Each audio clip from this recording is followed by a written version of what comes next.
Hi hello everyone, કેમ છો બધા? હું છું ડાયટિશિયન દિવ્યા વાલા અને મને મોસ્ટલી પૂછવામાં આવેલો ક્વેશ્ચન અને મને એટલો બધો પૂછવામાં આવ્યો છે કે ફાઇનલી મને થયું કે આફ્ટર લોંગ ટાઈમ મને એક વિડીયો બનાવવો જ પડશે, right? After second delivery I was very busy, બહુ બિઝી હતી. બીજું બચ્ચું આવ્યું, પછી ડિલિવરી થઈ હતી, સી સેક્શન હતું, ઘણા બધા કોમ્પ્લિકેશન્સ હતા પ્રેગ્નન્સી અને ડિલિવરીમાં, તો હું વિડીયો નહોતી બનાવી શકતી. બટ નાવ મને એટલા બધા ક્વેશ્ચન એક જ કોન્સ્ટન્ટલી સેમ આવ્યા રાખતો હતો, એટલે મને કહ્યું ફાઇનલી હું તમને એક વિડીયો બનાવીને આનો આન્સર આપું, રાઈટ? સો તમને થોડું સેટિસ્ફેક્શન આવે અને તમને એમ થાય કે હું એકલી આ જગ્યા પર નથી, હું બધા સેમ વે પર ચાલી રહ્યા છે, ઓકે? અને શું કામ? સો મોસ્ટલી પૂછવામાં આવેલો ક્વેશ્ચન શું હતો? તો ક્વેશ્ચન એ હતો કે દિવ્યા, એકવાર વજન વધે ઉતારી તો દઈએ, ચલો ડાઇટ કરીએ, વોક કરીએ, યોગા કરીએ, જીમ કરીએ, ઘણું બધું ફોલોઝ કરીએ અને આપણે પ્રોપરલી વેઇટ લોસ કરીએ, બટ એના પછી મારું વેઇટ વધવું ન જોઈએ, મને આવું બધું કહે, ઓકે? તો મેં એમને સમજાવ્યું. બેઝિકલી જેણે પણ મને ડાયરેક્ટલી પૂછ્યું એમને તો મેં સમજાવ્યું જ છે, બટ મને થયું કે અચ્છા બધા મને ક્વેશ્ચન કરે છે તો થોડા નહીં પણ ઓલમોસ્ટ બધાનો ક્વેશ્ચન આ હશે, રાઈટ? સો આઈ થોટ કે એક વિડીયો બનાવું અને હું તમને લોજિકલ આન્સર આપું, ઓકે? જુઓ, એકવાર બોડી પતલું થયું પણ પછી કોન્સ્ટન્ટ એ પતલું રહે એ રિયલમાં થતું નથી. સો આ વસ્તુ માઇન્ડમાંથી છોડી દો કે એકવાર ડાઇટ કરું, એકવાર વોક કરું, એકવાર જીમ જાઉં અને ગોલ અચીવ થાય અને પછી પણ હું અગર વેટ લોસ કરું નહીં અથવા તો પ્રોપર ડાઇટ ફોલો ન કરું તો પણ એ કોન્સ્ટન્ટ રહે નહીં. આ ક્યારે પોસિબલ નહીં થશે. કેમ? જરા પણ તમે એક્સ્ટ્રા કેલરીઝ ખાધી, જરા પણ સેડેન્ટરી લાઇફસ્ટાઇલમાં આવ્યા એટલે તમારું 100% વેટ ગેઇન થશે. તો એનું સાયન્ટિફિક રીઝન એ છે કે આપણા બોડીમાં જે એડિપોઝ ટિશ્યુઝ છે, એટલે કે આપણું જે ફેટ ફોર્મેશન ચાલી રહ્યું છે બોડીમાં, એ તમારા બોડીના સેલ્સને આવડી ગયું છે, ઓકે? They remind it. એટલે શું થાય કે એણે એકવાર કર્યું છે તો એમને યાદ રહે છે. જો લોજિક શું છે તમને ખબર છે બધાને, રાઈટ? રિસેન્ટ વાત કરીએ કે કોરોના આવ્યો હતો અથવા તો સમજો BCGનું આપણને વેક્સિન આપવામાં આવે છે, તો એ વેક્સિન્સ આપણે વારંવાર લઈએ છીએ નહીં ને? આપણે એક જ વારી વેક્સિન લઈએ છીએ, બટ એ પણ એન્ટીબોડીઝ હોય છે. કેમ એન્ટીબોડીઝ હોય છે?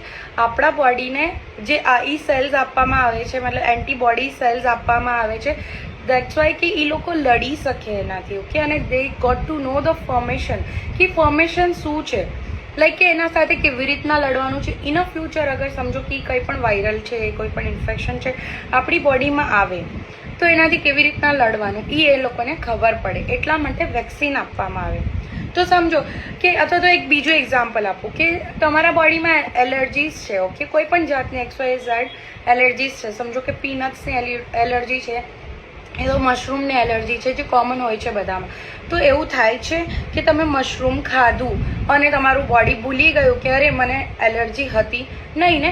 તમે ભૂલી શકશો કે મને આ એલર્જી છે, પણ તમારા બોડીના સેલ્સ નથી ભૂલતા, ઓકે? તે રિમાઇન્ડ ઇટ. એમને યાદ હોય છે કે આ વસ્તુ મારી બોડીમાં પ્રોબ્લેમ છે, તો એ તરત જ એમને રિએક્ટ કરે છે, રાઈટ? તરત જ સમજો ઇચિંગ આવવા લાગે, એલર્જીના વજહથી અગર ઇચિંગ આવતી હોય તો આવવા લાગે. વેઇટ કરે છે કે તમને યાદ આવે પછી હું રિએક્ટ કરું, નહીં ને?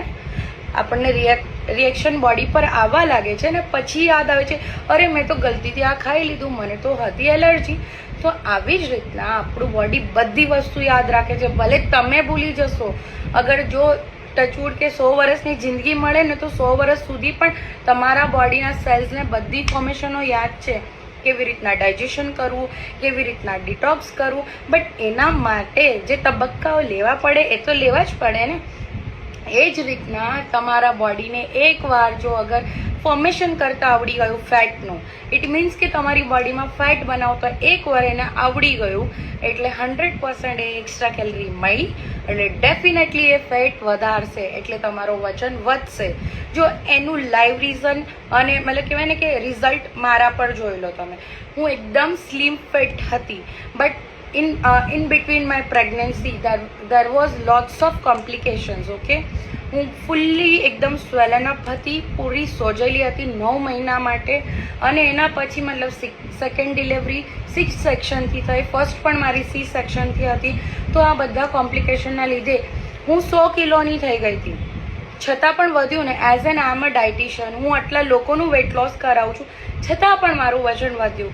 વાય? બિકોઝ મારા બોડીમાં જરા પણ એક્સ્ટ્રા કેલરી ગઈ યા તો લાઈફ સેડેન્ટરી થઈ તો વજન તો વધવાનો છે. જો એવું ક્યારેય નથી હોતું કે કોઈ પણ વ્યક્તિ બીમાર ના પડે, ડૉક્ટર પણ બીમાર પડે, ડાયટિશિયન પણ જાડા થાય.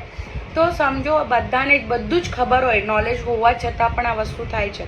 તો આ વસ્તુ માઇન્ડમાં ક્યારેય નહીં રાખવાની કે નહીં વેટ લોસ તો કરવાની શું જરૂર છે. એકવાર વેટ લોસ કરો પછી તો એ પાછું બંધ કરો એટલે વધે જ છે. તો ડાયટ ક્યારેય બંધ કરવા માટે નથી હોતી. ઓકે, જસ્ટ એ વસ્તુ માઇન્ડમાં નાખી દો.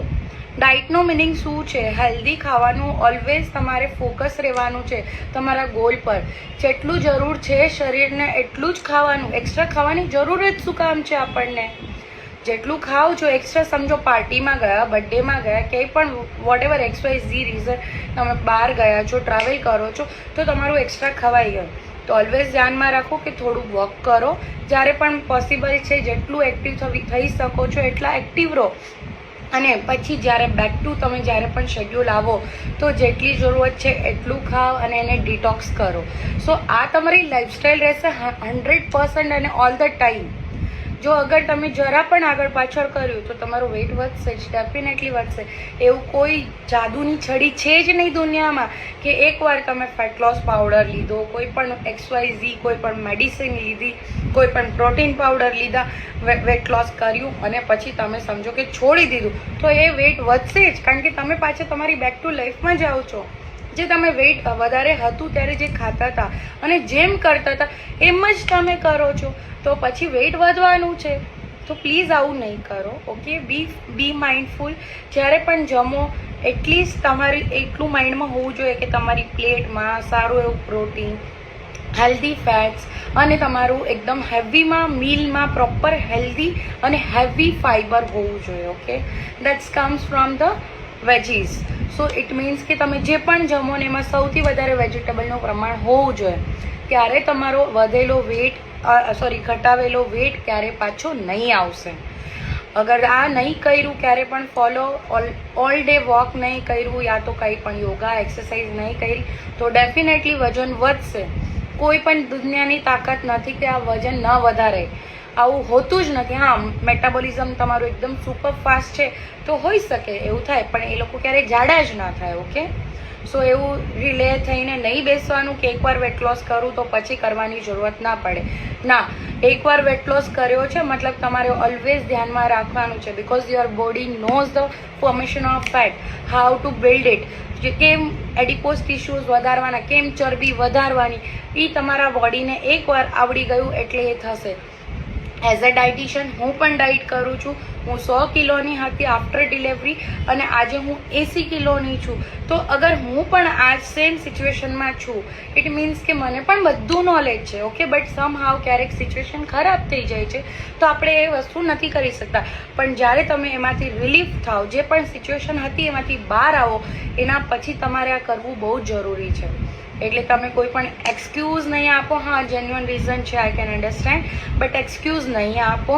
અને please focus your healthy diet always. અને એક્સરસાઇઝ એવરી ડે કરો, વોક કરો, યોગા કરો, જીમ જાઓ, but do something what ever your body needs. Okay, અને ઓનલી હેલ્ધી ખાઓ, હોમમેડ ખાઓ. હા, ક્યારેક પાર્ટી કરો, that is totally fine, but whatever you are going to eat that delete it. ઓકે, એને પછી ડિલેટ કરો, ડિટોક્સ કરો અને તમારા બેક ટુ રૂટીનમાં આવો. ઓકે, સો હવે તમને સમજાણું કે મેઇન ક્વેશ્ચન શું હતો કે એકવાર ડાયટ થાય પછી છોડીએ તો વજન વધી જાય, બટ આ એકદમ નોર્મલ છે. તો કોન્સેપ્ટ સમજાણો હોય તો હવેથી ફોલો કરજો અને તમે હેલ્ધી ખાજો પ્લીઝ. It's an request. અને ઓલવેઝ સ્ટે હેપી, હેલ્ધી. અને મારી ચેનલને લાઈક કરજો, મારા પેજને ફોલો કરજો અગર તમને આ રીઝન સમજાણું હોય તો. બાકી તો કોઈ કાંઈ કરી નહીં શકશે. બાય.